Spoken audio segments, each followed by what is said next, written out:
Hello and welcome to the Big Picture. There has been a massive mobilization of security personnel across Gujarat and now in the capital as well as other parts of the country in the last nearly 48 hours. The mobilization comes following intelligence inputs, apparently from Pakistan security sources, about possible terror attacks in Gujarat during the Mahashivratri celebrations. That the input has come from Pakistan's official quarters, its national security advisor apparently, is being seen with both surprise and satisfaction. Surprise because it is not normal for Indian officials to be alerted about any such activity from Pakistan officials, and satisfaction because it is felt that the efforts of the government to put pressure on Pakistan is paying off. We will discuss today what this latest act of confidence building, if one may call it, means and whether this is a game changer in the relations between India and Pakistan. To discuss this, I have with me Vivek, Katju, former Ambassador and Secretary, Ministry of External Affairs, D.C.Pathak, former Director, Intelligence Bureau, A.S.Dulat, former Chief of RAW, and Ashok Behuria, Fellow Institute for Defence Studies and Analysis. And on the phone line from Islamabad is Imtiaz, senior journalist and a political analyst. Welcome to all of you. Mr. Katju, you think that this is something very unusual?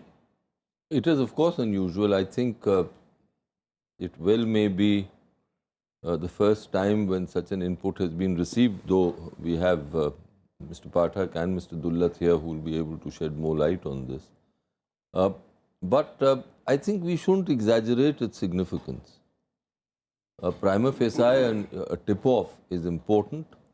To be forewarned is to be forearmed, all the rest. But I think there are two things which we need to bear in mind. First, this tip-off goes in the direction of creating space for the Pakistanis to say that whatever is happening in India from Pakistan is the work of non-state actors, and that the Pakistani official agencies have no role in this. And the second is, I think, a desire to ensure that the dialogue continues. Because if Pathankot has interrupted the dialogue, another attack, and especially at a sensitive time such as Shivratri, would have really put the dialogue completely sort of out of the picture. So these are things that I think we need to bear in mind. Okay, that's interesting. Mr. Gul? Mr. Gul, can you hear me? Yes. Okay. Why do you think the Pakistani establishment is so keen? As Mr. Katju says, probably this may be one of those very, very rare occasions, or maybe the first time itself that such a tip-off is being given from the Pakistani security sources to India. I think rather than asking why is Pakistan doing this, we should generally welcome whatever little step has been taken by Pakistan following skepticism, pressure, not only from India but from the rest of the world as well. I personally think this is indicative of a change in old policies, also indicative of more cooperation.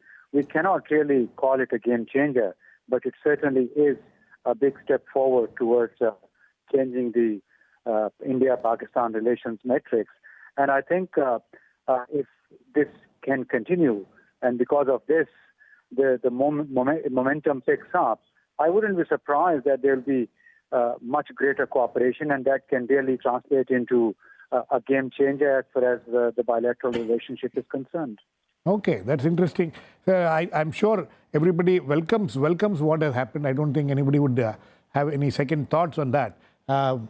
Pathak, how do you see this? Is this a game changer? Will this be a game changer? Or first let us come to what Mr. Katju was initially referring to. Is this something which has happened for the first time? We know enough about what has been happening on the Indo-Pak front over the recent months to stick to 3 points of observation. One, that cross-border terrorism is continuing unabated. Second, if anything, the pace of it seems to have gone up in the period following the initiative taken by the Indian Prime Minister reaching out to Nawaz Sharif. And that is right from the day he was called to for the swearing in. I'm roughly speaking of the period that has followed. And third, which in fact is a crucial point for analysts, is that in our experience, Pakistan's main card is card of deniability. And therefore, this tip-off and everything would be a good thing if it is not to strengthen that card of deniability. Okay, that's interesting. Mr. Dulat, how do you look at this? Is there, now from what Mr. Mr. Katju Girish as well as Saab, Mr. One second, what both of them hinted is that this action of Pakistan is essentially to protect itself in future of being blamed for anything. Would you look at it that way? Whatever the motivation, I am the eternal optimist. I welcome this. I think it's a very good beginning. And what it also shows is that however little or much they may be meeting, they are in contact with each other, the two NSAs, and I think both need to be complimented for that, because there is no other way. We've tried every other way, and I think this opens up a lot of possibilities. I mean, if you've been in the business, you'll understand that people talk about politically the sky being the limit, but in the intelligence game, if you start cooperating, then the sky really is the limit. And this is, but let me say this is not the first time that it has happened. In the past, RNAW and ISI chiefs have been meeting, not regularly. It has never been institutionalized. It's happened and it's not happened. It's happened in fits and bursts. Yes, but it has happened. Some are known about and have been written about, and some have been unknown. In fact, in December 2003, we shared some information with the ISI. When I say we, the RNAW, not me, but the RNAW. This is about President Musharraf. Yes, the attack on President Musharraf, and I'm told that not only the ISI chief, but even President Musharraf was grateful to the RNAW. Because it happened. Because the attack happened, and we had warned about the Jaish, and the attack happened, and Musharraf is said to have appreciated the intelligence which came and even thanked the RNAW through the ISI. So I think it's a good step forward. Now every intelligence cannot be that exact, This high alert which has been sounded must have been sounded for good reason. You don't mobilize so many forces unless there is some intelligence which you think is. It's very interesting that the intelligence are supposed to be the 10 LET and JEM terrorists. I want to know, do these two operate together? Anybody can operate together, State actors, non-state actors. Jaish and Lashkar, Lashkar and Jaish, and Hizb and Jaish, and Hizb and Lashkar, anybody can operate together.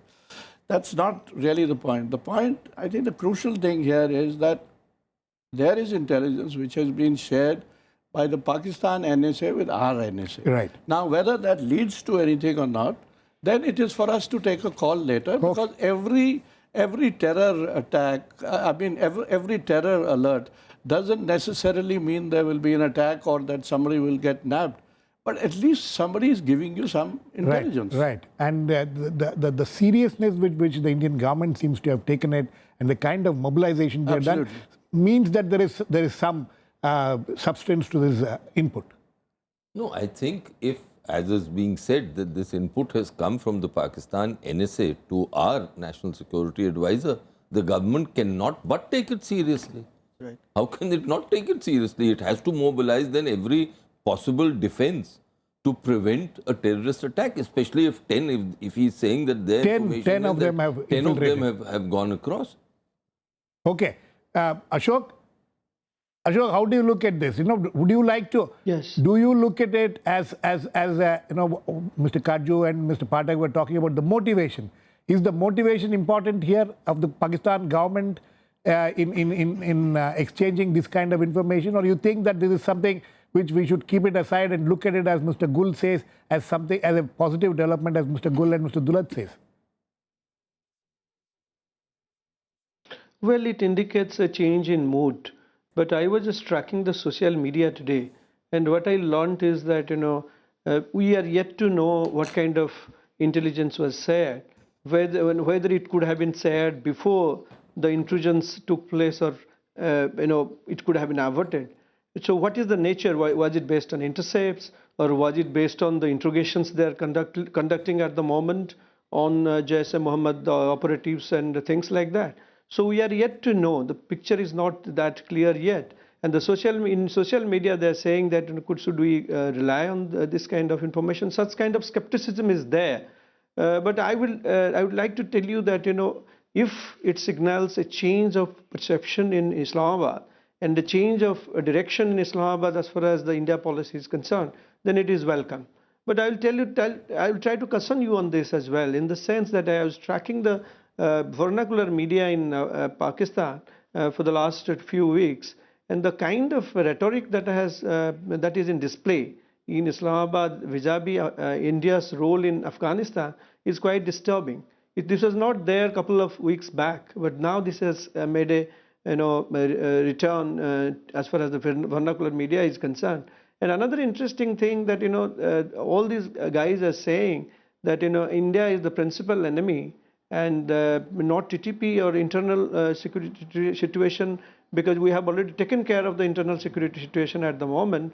So the chief enemy for Pakistan is India. So this rhetoric is there, and a lot of friends of mine from Pakistan would tell me that the vernacular media reflects the opinion of the military in Pakistan. If that is so, one doesn't know which way things are moving.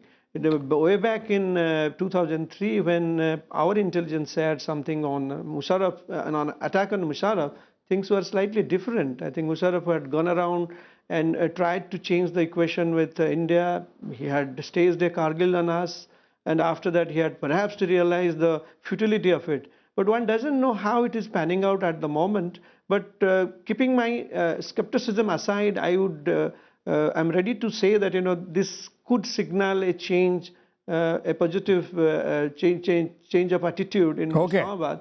But I will still try to say that as somebody said in Washington a couple of some years ago, trust but verify. Trust but verify. One has to be clear as to Mr. what Katju, one is receiving and whether it is true. Okay, Mr. Katju, is that your approach? Trust but verify. Look, and what about this? Do you think that this? I want all three of you to respond to this. Do you think that this could have been done without the knowledge of the ISI? What? This information, passing of information from the NSA to the Indian NSA, could have been done without the ISI being, very much a party to it. I would imagine that the NSA would be getting this information from the ISI. From the intelligence agencies themselves. Right. Whether it was the ISI or the Pakistani IB or the Pakistani MI is a different issue. One can't pinpoint this unless, and I doubt whether the Pakistani NSA will share this particular aspect with the Indian NSA, but then of course we have more people who've been in the game who will be able to shed more light on this. I think on the face of it, of course, any tip-off is welcome. But the fact is that till now, the use of terror has been part of Pakistan's strategic doctrine against us. And therefore... No, is it changing? The question is it changing? One swallow does not a summer make. Okay. That, Mr. Dulat?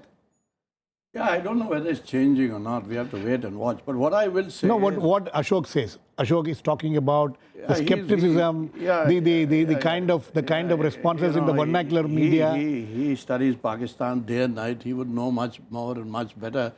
But what I would like to say here is that, look, I think things are changing. Mr. Modi, our Prime Minister, would not have gone to Lahore if he didn't feel like going to Lahore.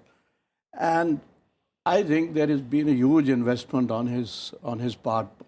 He's invested a huge lot of political capital in his visit. And I think Mian Saab, the other side, has invested even more capital. And I don't think either of them want this dialogue to break down. In fact, I don't want to contradict Ambassador Katju here, but our own High Commissioner, the new High Commissioner in Islamabad, said soon after he took over there that Pathankot would not come in the way of continued dialogue. that Right. we are going to continue to talk. And I think that is what we should do. We should talk and then check it out. I mean, only by... So you The agree- other thing I'd like to say about Yes. whatever this input is, that it would not have been flashed all over the newspapers today and been discussed in your studio unless there was something to it. Absolutely. Yeah. Mr. Pathak, You see, a tip-off is a tip-off. I mean, why how should a whole lot specific of- is the tip-off? How- How much reliable is the tip-off? I mean, These are all questions you think. the course of a strategic analysis does not change from a tip-off. The point is that one problem with India-Pakistan is the asymmetry of the dialogue, where, bluntly putting, the civilian leadership does not go beyond the army script. And after all, in the middle of all this, the NSA general was brought in. I can understand that the army there has to be struggling to get into it's a kind of a full-fledged party to their side. Now, for this, they have to live down this charge that Indian intelligence is saying that Pathankot was done by Jaish-e-Mohammed, Pampor was done by Lashkar-e-Toiba, and we know the point of convergence that exists for them. So, these are big things which do not get changed from one thing. But as I said, they've done something. But they have again, tried to- they if have you're tried saying to- that, then we come back to the question that what is their motivation in giving this intelligence input at all? This is, the tactical way of handling a strategic. I mean, this is okay. We should be too surprised or You are not too excited by this. no, but I don't take, I take notice of the fact in a positive way. They have done it, but they have to do something more than that. Yes, Mr. Katju. Look, if this becomes the regular pattern within the NSA dialogue, I think the NSA dialogue on security issues is a welcome step. And if this is then... So the fact that the two NSAs had spoken about fighting terrorism together, and this is one of the steps. Don't you see that there is a continuation in what has been No, happening? but I also see that since early January, I think Pathankot base attack was on the 2nd of January. 2 months have passed, and as far as those investigations are concerned, they really haven't gone anywhere. In Pakistan, you mean? In Pakistan, it took them 6 weeks to file an FIR. And I do think that they want this dialogue to be sustained. And therefore, as I Which is a good thing. Which of course is a good Which thing. is a welcome thing, which Who we is should all saying- welcome. Look, who is saying that it is not? But then you can't judge an isolated incident just by itself. You've got to place it within a historical context. Any analysis can only be on that basis. Okay. So Mr. if this becomes the new pattern of regular tip-offs, and those regular tip-offs satisfy our intelligence agency to enable the NSA to say that yes, we are getting cooperation from Pakistan, of course the country will welcome it. Everyone, any sane person will Mr. welcome Can I, it. can Yes, I yes, intervene yes, to yes, say yes. that the dialogue of the NSA, I presume, must be focused on whatever evidence we are able to muster to say what we are telling them. And this connects with our stand, which I hope does not change, that if there is a talk, terrorism must be on the top of the agenda. Now, whether it suits, all this suits the players on the other side. So it's not all that simple. Just to add Yes, to Mr. that, Abdullah. I'd like to only mention one thing, that our NSA at this point of time is not just any NSA. He has been a director of the Intelligence Bureau. He's been an operational man all his life. He would not have given this to the press unless he had good reason to give it. I would say good operational reasons to give it. I don't want to elaborate anymore. And obviously, the dialogue between the NSAs is going somewhere. And I hope that they keep meeting. Okay, Mr. Gul, the kind of skepticism which is there, which you have heard from within India, which is justified because of the past record which we have been witness to. But you think that there is something dramatic which has changed in Pakistan because of which these things are happening? Mr. Gul? Okay, I think we have lost the line. We'll get back to him. Ashok, Ashok, the same question to you also. You think that something Hello? dramatic has happened within Can I Pakistan, come in? apart from the fact that, as some of my guests here in the studio say, that they are very keen to keep the dialogue going. Apart from that, what else could be the motive? I think, we are forgetting a basic fact. The basic fact is Pakistan is embarked on a path of self-destruction. And we are deluding ourselves to believe that, Pakistan is coming around and trying to... Hello? Yeah, you can please continue. We can hear you. Hello? Yeah, we can hear you. Yeah. Continue. So we are deceiving ourselves if we believe that, things are going in a positive direction, and if the intelligence is sharing, with us is going to change the nature of relationship between India and Pakistan. In fact, the years of propaganda against India has created a constituency of hatred which is unlikely to disappear overnight. I am skeptical whether the Pakistani army or the Pakistani intelligence, have it in them to be prepared to change this, pattern of relationship between India and Pakistan. There is a pathological hatred which characterizes, Pakistan Army's behavior towards India. And these minor tip-offs between the two intelligence agencies or relationship between the two intelligence agencies is not going to change the reality on the ground. If you look at the way, for example, a couple of days back, there was a guy who had killed Salman Taseer, the governor of Punjab, and he was executed. And after that, his body was taken in a funeral procession where about almost 7 to 8 million people participated. That is the way the media portrayed it. So there is a virus which is creating problems for Pakistan at the moment, and I do not think this cooperation at intelligence level is going to change the nature of being which is there in Pakistan at the moment. Okay. Mr. Katju, what Ashok is saying, he's highly skeptical about all these things. You are also equally skeptical. But the question is, as Mr. A.S.Dulat was pointing out, both the Indian Prime Minister as well as the Pakistan Prime Minister have invested hugely in ensuring that this process continues. When looking at it from the Pakistan Prime Minister's point of view. No, can I just correct you on this? Yeah, please. I'm not skeptical. I'm just saying that the way things have gone on, are these two leaders prepared to bring about a total change in outlook as far as India is concerned from the Pakistani side? Okay, I think we have got Mr. Gul back online. Mr. Gul, the huge skepticism which prevails in India, is understandable because of what has happened in the past. But the question is, Mr. Dulat was pointing out how much the Indian Prime Minister as well as your Prime Minister have invested in this relationship in trying to ensure that the talks are kept on tracks. You think that has been the major reason behind what is happening now? One second thing is, what is the kind of problem which the Pakistan Prime Minister may face internally, by taking this kind of action? By taking this kind of a positive action in ensuring that the ties are continue? Well, I personally think that both Prime Ministers have taken a very calculated risk. They have invested a lot of political capital in this. And the best thing that has happened about the bilateral relationship since Prime Minister Modi's Lahore visit is that they have not allowed the media or given any opportunity to media to take on them. On the contrary, I think both governments, both prime ministers as well as national security advisors have continued talking to each other. And the information on Gujarat or on Pathankot, I think, is one indicator for that.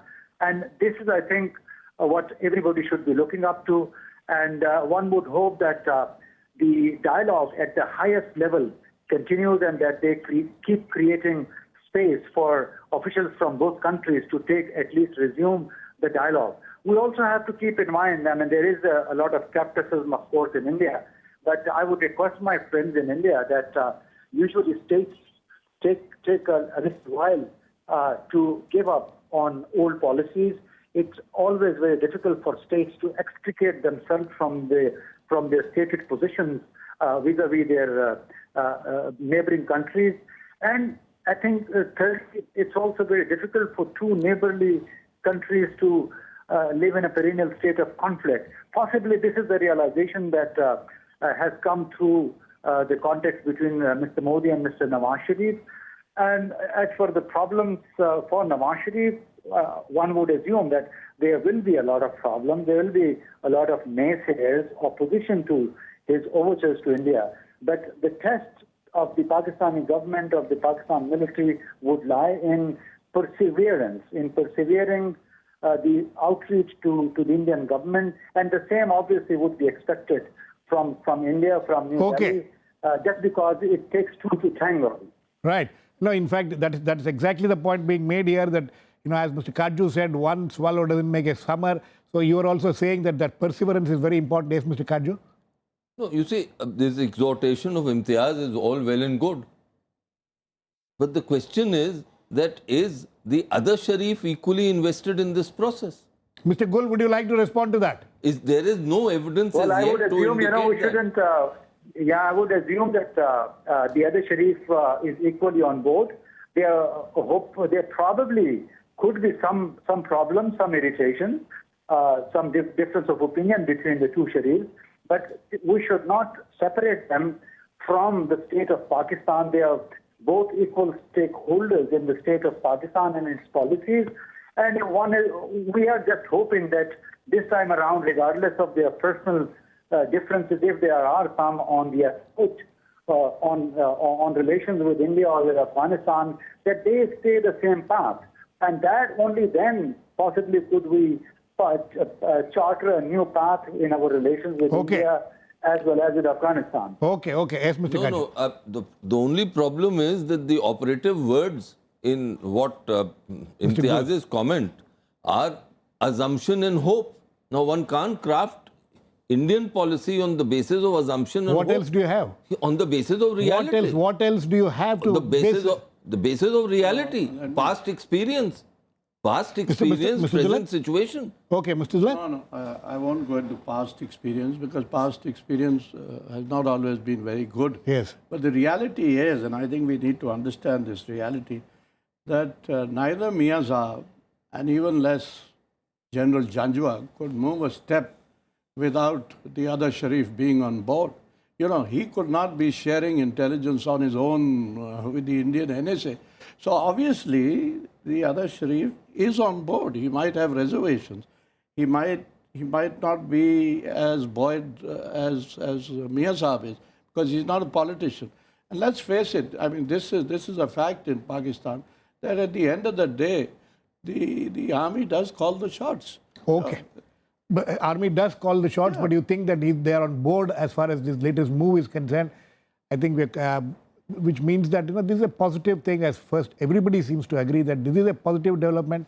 But as everybody says, as everybody feels that trust but verify will and also the perseverance aspect. How long will this go? Whether this is just a one-off thing or this is something which has just started and we'll see more of it in future. We'll wait and watch. Thanks to all my guests. Please keep watching. We'll come back with another issue, the big picture, same time tomorrow.